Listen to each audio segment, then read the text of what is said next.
लोका यूनिवर्स एकदम परफेक्ट लग रहा है ना। वैसे तो ये चैप्टर 1 सिर्फ नीली की ओरिजिन था, लेकिन फिर भी इस मूवी में इतना सारा कैरेक्टर, उन्हें लेकर फ्यूचर का सेटअप, किसी भी यूनिवर्स का फर्स्ट मूवी से ही इतना प्रॉपर प्लानिंग कौन करता है, यकीन नहीं होता। वेल, जितना दिख रहा है सिर्फ इतना ही नहीं, वो लोग ये पूरा लोका यूनिवर्स के ओरिजिन को लेकर भी काफी कुछ दिखाया है, पर उसे इसका टाइटल इंट्रो एनिमेशन में दिखाया गया है। तो हो सकता है काफी लोग उस पर ध्यान ना दिए हो, या ध्यान दिए भी हो तो ज्यादा समझ ना आया हो। तो आज के इस वीडियो में हम उसी के ऊपर चर्चा करने वाले हैं और देखने वाले हैं कि इस इंट्रो एनिमेशन ने हमें क्या सब दिखाया है, इस लोका चैप्टर 1 से पहले क्या सब हुआ था। तो चलो अब जल्दी से इसे शुरू करते हैं।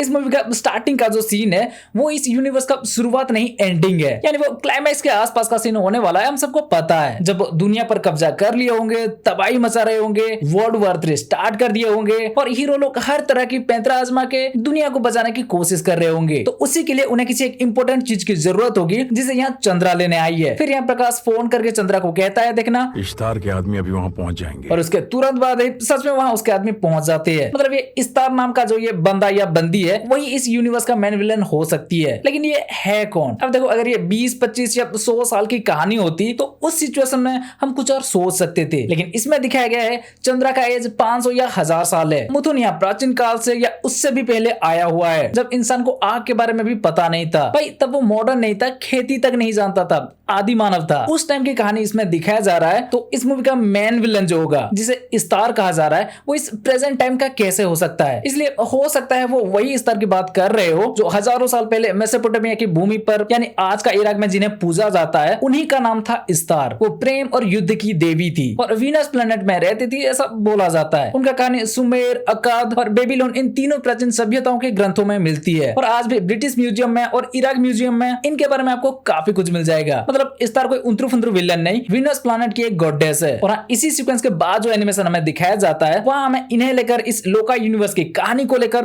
काफी कुछ दिखाया जाता है। एनिमेशन की स्टार्टिंग में तो यही सीक्वेंस के बाद का कुछ फ्रेम दिखाया जाता है, जहां शहरें जल रही है, लोग भाग रहे हैं, वो तबाही मचा रहे हैं। लेकिन फिर इसके बाद मानो हमें इसका ओरिजिन दिखाया जाता है, जहां कोई एक गॉडेस मुथुन को पृथ्वी पर किसी मिशन के लिए भेजते हुए दिख रहे हैं। यहाँ देखना, हमें एक बच्ची भी दिख रही है, और अगर हम गलत नहीं हुए तो ये बच्ची ही वो इस्तार हो सकती है, और वो महिला इस्तार की मां निंगल। इनके बारे में भी सर्च करो तो इंटरनेट पे जानकारी मिल जाएगी। हाँ, तो इसका अगला फ्रेम में हमें मुथुन वहां से निकलता हुआ दिख जाता है, और यहाँ पर भी निंगल के पास हम उनकी बेटी इस्तार को देख सकते हैं। फिर अगले फ्रेम में मुथुन पृथ्वी पर दिख रहा है, जहाँ इंसान अभी तक आदि मानव है। वो उन्हें आग के बारे में बताते हुए भी दिख जाती है। मतलब इस लोका यूनिवर्स में ऐसा दिखाया गया है कि आदि मानव को आग का खोज करने में मदद करने वाला मुथुन ही था। फिर इसके बाद इस्तार के मां निंगल को पृथ्वी पर आते हुए हम देख सकते हैं, और वो आने के बाद इंसानों पर यहाँ अन्याय, अत्याचार और जुल्म होते हुए भी हमें दिखाया जाता है। मतलब मुथुन यहाँ इसलिए आया था ताकि पृथ्वी के लोगों को काम करने लायक बनाया जा सके, फिर वो लोग आकर इनसे काम निकाल सके। लेकिन फिर निंगल के आर्मी ने शायद इनका कुछ ज्यादा ही फायदा उठाया, इसलिए पृथ्वी के लोगों को फिर से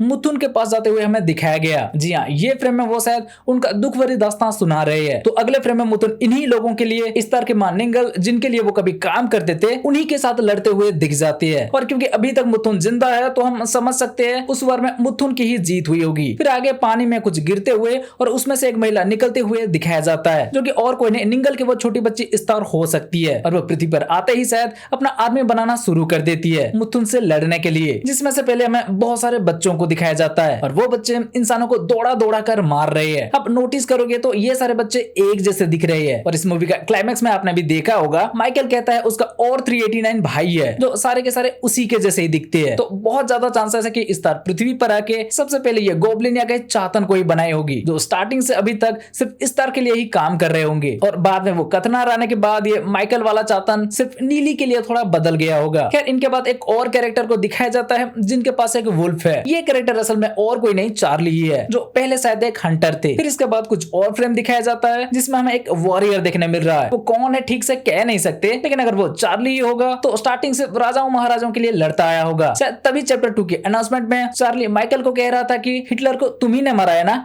ऐसा इस किताब में लिखा है बोल के, और उसके बदले में चार्ली भी कुछ नहीं कहता। तो हाँ, इस यूनिवर्स में जैसे फायर के बारे में बताने वाला मुथुन को दिखाया जाता है, वैसे हिटलर को मारते हुए इस चार्ली को भी दिखाया जा सकता है। तो बीच में वो इन राजाओं के लिए क्यों नहीं लड़ सकता, पता नहीं, ये कोई और भी हो सकता है, क्योंकि इनके अलावा कुछ और भी कैरेक्टर्स को दिखाया जाता है जिनके बारे में हम ज्यादा कुछ नहीं जानते। ये सारे कैरेक्टर शायद इस यूनिवर्स में हमें आगे देखने मिलेंगे। ठीक है, चलो, इस बीच स्टार अपना जितना भी आर्मी बनाया और जो कुछ भी किया ज्यादा डिटेल में तो नहीं दिखाया, लेकिन फिर इसके बाद हमें मुथुन का एंट्री दिखाया, जो एक ही बार में आकर इस तरह की वो वॉर को खत्म कर दिया। मतलब उनका वो लड़ाई तो काफी लंबी चली होगी, लेकिन इस एनिमेशन में हमें उसका सिर्फ एक ही फ्रेम दिखाया। उस वॉर के बाद शायद स्टार चली गई होगी या फिर कमजोर पड़ गई होगी, तो वो फिर से अपना आर्मी बनाने में लग गई होगी। और इधर मुथुन भी पृथ्वी पर संतुलन बनाए रखने के लिए कथनार को कुछ आदेश देते हुए हम देख पाते हैं। और उसके आगे की फ्रेम में कथनार के साथ नीली को भी, जो यहाँ किसे पकड़ने आए हैं आप समझ गए होंगे, माइकल को। फिर इसके बाद वो गुफा में माइकल या उसके भाइयों को भी भागते हुए हम देख पाते हैं। फिर ये फ्रेम के बारे में हम ज्यादा कुछ कह नहीं सकते कि ये कौन है, लेकिन उसके अगले फ्रेम में ये मुथुन हो सकता है। तो ये मूवी का ये टाइटल इंट्रो एनिमेशन में हमें ये सब कब से, कहां से और कैसे शुरू हुआ, मानो उसका पूरा कहानी बता दिया है, लेकिन साइलेंटली। इसलिए हमें लगा बहुत से लोग इसे मिस कर दिए होंगे, तो इसके ऊपर हम एक अलग से वीडियो बनाने की सोचा। ये काफी इंटरेस्टिंग था ना, आप सोच नहीं सकते इसे लेकर वो क्या सब कितना कुछ दिखा सकते हैं। ये तो सिर्फ शुरुआत है भाई। वो सोच रहे थे इस यूनिवर्स के अंदर वो सिर्फ 5 मूवी बनाएंगे, लेकिन ये एनिमेशन को देखकर जैसा लग रहा है 5 क्या, वो चाहे तो इस यूनिवर्स में 15 मूवी भी बना सकते हैं। उतना पोटेंशियल है इस यूनिवर्स में। वैसे यही एनिमेशन में आपने शायद एक और बड़ी डिटेल्स को भी मिस कर दिया होगा, और वो है ये हाथी। वैसे तो वीनस प्लैनेट में लाइफ की पॉसिबिलिटी ऑलमोस्ट 0% है, लेकिन फिर भी क्योंकि उन्होंने वहां इन्हें रहते हुए दिखाया है, तो साथ ही वहां ये हाथियों को भी रहते हुए हमें दिखाया गया है। और कुछ नहीं, पेड़ पौधे जंगल पानी और कुछ भी नहीं है ये, लेकिन हाथियों को घूमते हुए हमें वहां दिखाया गया है। शायद वही एक एनिमल उस प्लेनेट में देखने मिलते हैं, और शायद इसीलिए ये स्टार या निंगल के साम्राज्य का सिंबल भी हो सकता है, क्योंकि वहां से भेजने के बाद वही सिंबल को हम